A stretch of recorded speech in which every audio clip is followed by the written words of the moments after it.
Hi everyone, welcome to the channel Easy Science with Sakshi. Students, last class में हमने कुछ components of cell के बारे में पढ़ा था। आई होप आप सबको समझ आया होगा। आज की क्लास में हम सेल ऑर्गेनेल्स के बारे में पढ़ेंगे। Okay, so let's start. Cell organelles क्या होती हैं भाई?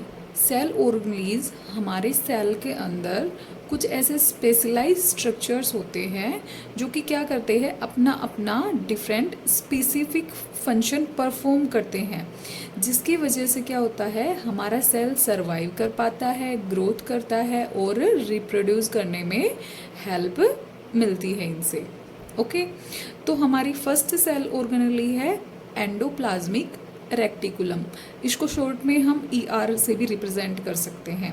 ओके, तो एंडोप्लाज्मिक रेक्टिकुलम क्या होता है, जैसा कि आप डायग्राम में देख पा रहे हैं, जो ब्लैक कलर से बना है ये सेल है। सेल के अंदर बेटा आपका क्या है, रेड कलर से न्यूक्लियस बना हुआ है। ठीक है, और न्यूक्लियस के साथ आपको कुछ फ्लैट सेक लाइक स्ट्रक्चर का एक नेटवर्क दिखाई दे रहा होगा। ठीक है, इसी को हम क्या कहते हैं, एंडोप्लाज्मिक रेक्टिकुलम कहते हैं।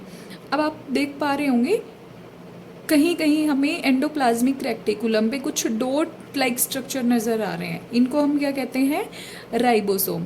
तो इन्हीं राइबोसोम की प्रेजेंस और अब्सेंस के बेसिस पे जो हमारी एंडोप्लाज्मिक रेक्टिकुलम है, ये दो पार्ट्स में मतलब टू टाइप्स की होती है। First one RER means rough endoplasmic reticulum और second SER means smooth endoplasmic reticulum. अब जो रफ एंडोप्लाज्मिक रेक्टिकुलम होती है, आपको नाम से समझ आ रहा होगा, means rough endoplasmic reticulum means ये आपको जब आप इसको देखेंगे तो आपको कैसे दिखाई देगी, कुछ रफ दिखाई देगी। क्यों ये रफ क्यों दिखाई देती है? क्योंकि इसके ऊपर राइबोसोम्स प्रेजेंट होते हैं। और इन राइबोसोम्स का क्या फंक्शन होता है, ये राइबोसोम्स प्रोटीन की सिंथेसिस में हेल्प करते हैं और प्रोटीन को ट्रांसपोर्ट करने में भी हेल्प करते हैं। ओके, हम बेटा एंडोप्लाज्मिक रेक्टिकुलम को ट्रांसपोर्ट हाईवे भी बोलते हैं सेल का। Okay, second one is SER smooth endoplasmic reticulum. Smooth endoplasmic reticulum नाम से आप समझ पा रहे होंगे, स्मूथ मीन्स ये आप जब आप इसको देखेंगे तो आपको कैसी नज़र आएगी, स्मूथ सरफेस नज़र आएगा। क्यों? क्योंकि इसके ऊपर कोई भी राइबोसोम्स प्रेजेंट नहीं होते हैं। ठीक है, लेकिन फिर भी इसके काफ़ी इम्पोर्टेंट फंक्शन है SER के, जैसे कि जो SER है ये हमारी किस में हेल्प करता है भाई, लिपिड सिंथेसिस में हेल्प करता है और सेल के अंदर काफ़ी जो हार्मफुल ड्रग्स या केमिकल्स होते हैं उनको डिटॉक्सिफाई करने में हेल्प करता है। नेक्स्ट सेल ऑर्गेनेली है बेटा हमारी गोल्जी अपरेटस, या हम इसको गोल्जी बॉडी या फिर गोल्जी कॉम्प्लेक्स के नाम से भी बोल सकते हैं।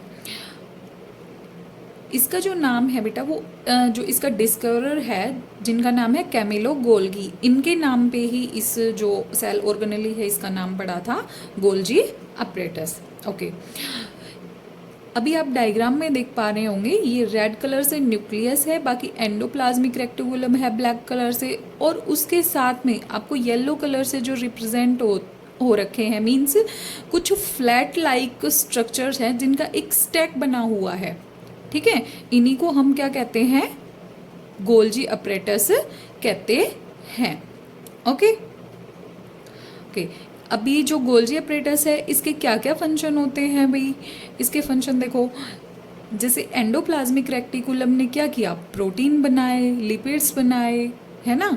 अब उन प्रोटीन और लिपिड को ये जो गोल्जी अपरेटस है ये क्या करता है, उनको मॉडिफाई करता है।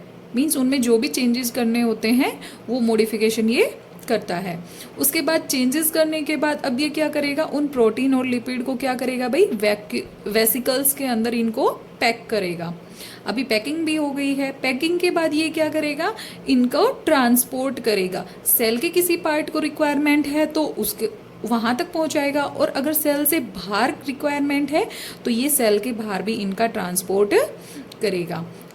उसके बाद जो हमारी एक सेल ऑर्गेनेली होती है लाइसोसोम, जो हम आगे पढ़ेंगे, उनकी भी फॉर्मेशन में कौन हेल्प करता है, गोल्जी अपरेटस हेल्प करता है। ठीक है भाई, और लास्ट फंक्शन इसका है कि help in secretion of enzyme hormone and other substances.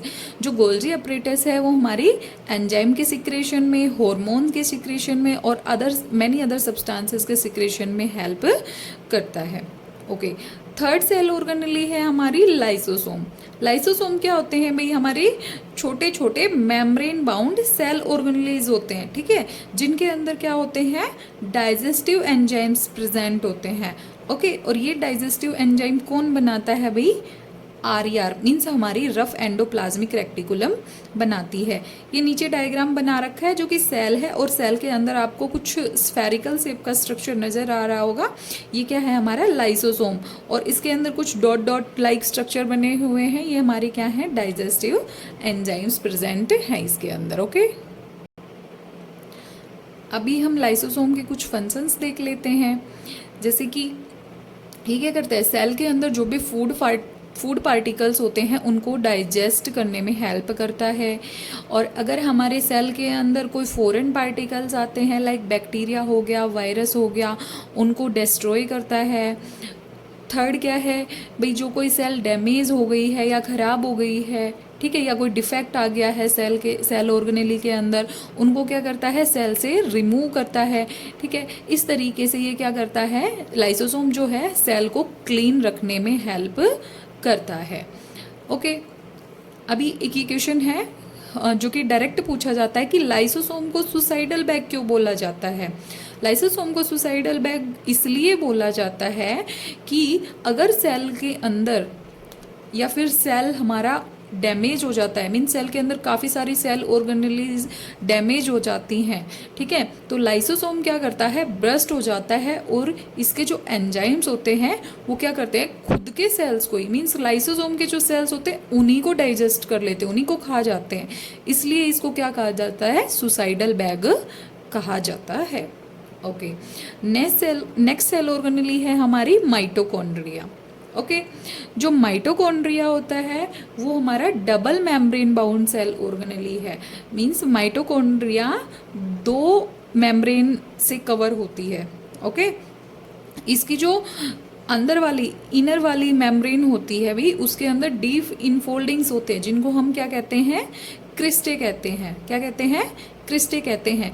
और ये क्रिस्टे क्या करते हैं? देखो, हमारी जो माइटोकॉन्ड्रिया होती है उसके अंदर number of means chemical reactions होती हैं, जिनके लिए हमें क्या होती है? एनर्जी की रिक्वायरमेंट होती है, और वो एनर्जी कौन बनाता है? हमारा माइटोकॉन्ड्रिया बनाता है। तो ये जो क्रिस्टे हैं मींस डीप इनफोल्डिंग्स है इनर मेम्ब्रेन में, ये क्या करती हैं?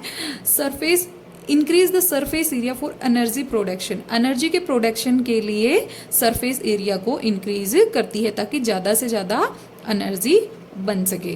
ओके, जो हमारा माइटोकॉन्ड्रिया है उसके अंदर बेटा एक फ्लूइड प्रेजेंट होता है, जिसको कि क्या कहते हैं? मैट्रिक्स कहते हैं।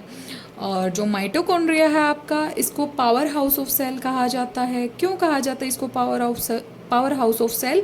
क्यों? क्योंकि इसके अंदर क्या होती है भाई? एनर्जी का फॉर्मेशन होता है। और इस एनर्जी को किस में यूज किया जाता है? सेल के अंदर डिफरेंट एक्टिविटीज़ होती है, केमिकल रिएक्शंस होती हैं, उसके लिए इसको यूज किया जाता है। अब जो माइटोकॉन्ड्रिया है उसके पास क्या होता है भाई? अपना खुद का डीएनए होता है, खुद के राइबोसोम्स होते हैं, जिसकी वजह से वो क्या करता है? अपने कुछ प्रोटीन्स बना सकता है। ये माइटोकॉन्ड्रिया भी काफ़ी इम्पोर्टेंट सेल ऑर्गेनेली है। इससे छोटे छोटे 1 नंबर में भी डायरेक्ट क्वेश्चन पूछे जाते हैं, तो इसको थोड़ा ध्यान से पढ़ना।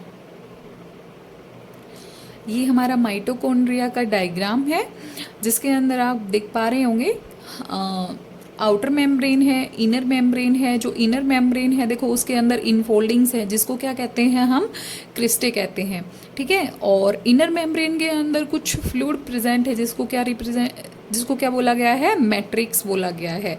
और रेड कलर से जो डबल हेलिकल स्ट्रक्चर कुछ दिखाई दे रहे हैं, इनको क्या कहते हैं? डीएनए कहते हैं। और ग्रीन कलर से जो बनाए गए हैं डॉट लाइक स्ट्रक्चर, ये क्या है? इसके माइटोकॉन्ड्रिया के राइबोसोम्स है। Okay, clear. Next cell organelle है हमारी प्लास्टिड्स। ये भी काफ़ी इम्पोर्टेंट है। प्लास्टिड भी क्या होता है भाई? Double membrane bound cell organelle है, कि इसके पास भी क्या है? 2 मेम्ब्रेन प्रेजेंट होती हैं, और ये सिर्फ प्लांट सेल्स के अंदर प्रेजेंट होता है प्लास्टिड, एनिमल सेल्स के अंदर प्रेजेंट नहीं होता है। ओके, अभी टाइप्स ऑफ प्लास्टिड, प्लास्टिड कितने टाइप के हैं? First one is chloroplast. Chloroplast जो होता है बेटा, ये एक ग्रीन कलर का प्लास्टिड है। कैसे कलर का है? ग्रीन कलर का प्लास्टिड है। और इसका ग्रीन कलर क्यों होता है, किसकी वजह से होता है? एक पिगमेंट का नाम आपने सुना होगा, क्लोरोफिल, जिसकी वजह से जो आपका क्लोरोप्लास्ट है उसका कलर कैसा होता है? ग्रीन कलर होता है। और जिससे कि क्या होता है भाई, ये जो क्लोरोफिल है ये किसमें? फोटोसिंथेसिस प्रोसेस में हेल्प करता है। अब ये नीचे स्ट्रक्चर ऑफ क्लोरोप्लास्ट दिया गया है, इसको देखो। देखो इसकी दो मेम्ब्रेन है, outer membrane, inner membrane. Okay, और जो भी क्लोरोप्लास्ट के अंदर जो फ्लूइड फील्ड होता है उसको क्या कहा जाता है? स्ट्रोमा कहा जाता है। ओके, और उसके बाद देखो ये आप एक स्टैक देख पा रहे होंगे, मीन कोइन लाइक स्ट्रक्चर का एक नंबर ऑफ स्टैक्स बने हुए हैं जो रेड कलर से बने हुए हैं। इन स्टैक्स को क्या कहा जाता है? ग्रेना या फिर ग्रेनम बोल सकते हैं हम इनको। देखो पूरे स्टैक को तो हम ग्रेना बोलेंगे, लेकिन सिंगल कॉइन लाइक स्ट्रक्चर को क्या बोलेंगे हम? थाइलेकोइड। क्या बोलेंगे? थाइलेकोइड। और क्लोरोप्लास्ट के अंदर ऐसे number of stacks present, mean number of grana present होते हैं जो कि आपस में एक स्ट्रक्चर से जुड़े हुए हैं, जिसको क्या कहते हैं? लेमेला कहते हैं। और इसके अंदर छोटे छोटे ग्रीन पिगमेंट्स बने हुए हैं, ठीक है, जिसको क्या कहते हैं? क्लोरोफिल कहते हैं। क्लोरोप्लास्ट के बारे में डायग्राम से आप समझ गए होंगे, ये थ्योरेटिकल पार्ट लिखा हुआ है, सेम वही है कि क्लोरोप्लास्ट जो होता है डबल लेयर मेम्ब्रेन स्ट्रक्चर होता है। इसके अंदर जो फ्लूइड होता है उसको हम स्ट्रोमा कहते हैं। इसके अंदर जो कोइन लाइक स्ट्रक्चर का एक ग्रुप होता है जिसको हम ग्रेना कहते हैं। और सिंगल कोइन लाइक स्ट्रक्चर को हम क्या कहते हैं? थाइलेकोइड कहते हैं। और नंबर ऑफ ग्रेना जिससे अटैच होते हैं, जिस स्ट्रक्चर से अटैच होते हैं उसको हम लेमेला कहते हैं। और भाई जैसे माइटोकॉन्ड्रिया के पास खुद का डीएनए और राइबोसोम्स होते हैं, उसी तरह क्लोरोप्लास्ट के पास भी खुद का डीएनए और राइबोसोम होता है। ये इंपॉर्टेंट पॉइंट है, याद रखना इसको। अभी दूसरा टाइप है प्लास्टिड का हमारा, क्रोमोप्लास्ट है। क्रोमोप्लास्ट क्या होते हैं भाई? कलरफुल प्लास्टिड होते हैं, ठीक है। ये किसके अंदर प्रेजेंट होते हैं? मेनली आपके फ्लावर्स और फ्रूट्स के अंदर प्रेजेंट होते हैं। आपने देखा होगा ना, जो हम प्लांट के फ्लावर्स होते हैं और फ्रूट्स होते हैं वो कैसे होते हैं? डिफरेंट डिफरेंट कलर्स के होते हैं, ठीक है। तो उन फ्लावर्स और फ्रूट्स का जो डिफरेंट डिफरेंट कलर होता है वो किसकी वजह से होता है भाई? क्रोमोप्लास्ट प्लास्टिड की वजह से होता है। जैसे कि एग्जाम्पल देखो, आपकी जो कैरेट होती है वो कैसी होती है? रेड कलर की होती है। इसका रेड कलर किसकी वजह से होता है भाई? कैरोटीन पिगमेंट की वजह से होता है। और टोमेटो जो होता है रेड कलर का होता है। टोमेटो का रेड कलर किसकी वजह से होता है भाई? लाइकोपिन पिगमेंट की वजह से होता है, ठीक है। ये जो फ्लावर्स और फ्रूट्स का कलर होता है ये बेटा हमारे इंसेक्ट्स और एनिमल्स को अट्रैक्ट करने में हेल्प करते हैं, जिससे कि पोलिनेशन हो सके या फिर हमारे सीड्स का डिस्पर्सल हो सके। ओके, थर्ड जो हमारे प्लास्टिड है वो क्या है भाई? ल्यूकोप्लास्ट है। क्या है? ल्यूकोप्लास्ट है। जो ल्यूकोप्लास्ट होते हैं वो क्या होते हैं भाई? कलरलेस प्लास्टिड होते हैं, ठीक है। अब कलरलेस है, ये कहाँ मिलेंगे आपको? प्लांट के कौन से पार्ट में मिलेंगे? ये रूट्स में या फिर अंडरग्राउंड स्टेम में प्रेजेंट होते हैं, ठीक है। अब इनका मेन फंक्शन क्या होता है भाई? स्टोरेज का होता है। किसका होता है? Storage of nutrients. जैसे कि देखो, जो अमाइलोप्लास्ट है वो क्या करता है? Storage of protein. इलायोप्लास्ट जो है वो स्टोर फैट। प्रोटीनोप्लास्ट या फिर एलुरोप्लास्ट जो होता है वो किसको स्टोर करता है भाई? प्रोटीन को स्टोर करने का काम करता है। हमारी नेक्स्ट सेल ऑर्गेनेली है वैक्यूल्स, ठीक है। वैक्यूल्स क्या होते हैं भाई? ये सिंगल लेयर्ड स्ट्रक्चर होते हैं। क्या होते हैं? सिंगल लेयर्ड स्ट्रक्चर होते हैं, जो कि कहाँ प्रेजेंट होते हैं? साइटोप्लाज्म ऑफ सेल के अंदर प्रेजेंट होते हैं।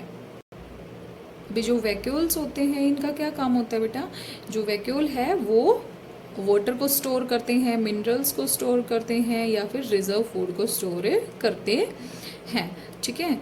और ये सेल की टर्जिडिटी को भी मेंटेन करने का काम करते हैं। जो देखो प्लांट सेल के अंदर वैक्यूल होता है ना, वो काफ़ी बड़े साइज़ का होता है।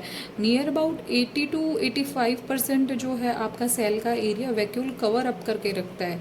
लेकिन जो एनिमल सेल का वैक्यूल होता है वो साइज़ में क्या होता है भाई, स्मॉल होता है। ओके, हमारी नेक्स्ट सेल ऑर्गेनेली है राइबोसोम्स। राइबोसोम के बारे में वैसे हम पढ़ चुके हैं, बाकी फिर भी देख लीजिए। राइबोसोम जो होते हैं बेटा, मेम्ब्रेन लेस सेल ऑर्गेनेली है आपकी। क्या है, मेम्ब्रेन लेस सेल ऑर्गेनेली है, इसके पास कोई भी मेम्ब्रेन नहीं होती है, ठीक है। और राइबोसोम का फंक्शन तो आपको पता ही है, किसका होता है, प्रोटीन सिंथेसिस का होता है। जो राइबोसोम होते हैं इनको प्रोटीन फैक्ट्री ऑफ सेल बोला जाता है। प्रोटीन फैक्ट्री ऑफ सेल क्यों बोला जाता है, क्योंकि जो राइबोसोम है वो प्रोटीन के सिंथेसिस में हेल्प करते हैं। अभी ये एक इम्पोर्टेंट पॉइंट है कि राइबोसोम ऐसी सिंगल सेल ऑर्गेनेली है जो कि बोथ प्रोकैरियोटिक सेल में भी मिलती है और यूकैरियोटिक सेल में भी मिलती है। यहाँ से डायरेक्टली 1 मार्क में क्वेश्चन पूछा जाता है, तो इसको ध्यान रखना। ओके, तो यहाँ पे हमने सभी सेल ऑर्गेनेलीज के बारे में पढ़ लिया। अब उनके बेसिस पे हम क्या करते हैं भाई, जो हमारे प्लांट सेल है और एनिमल सेल है इनके बारे में डिफरेंस पढ़ते हैं। ओके, देखो जो प्लांट सेल होता है बेटा, उसके अंदर क्या होती है, सेल वॉल प्रेजेंट होती है। लेकिन एनिमल सेल के अंदर कोई भी सेल वॉल प्रेजेंट नहीं होती है। जो प्लांट सेल होता है उसकी शेप क्या होती है, फिक्स होती है।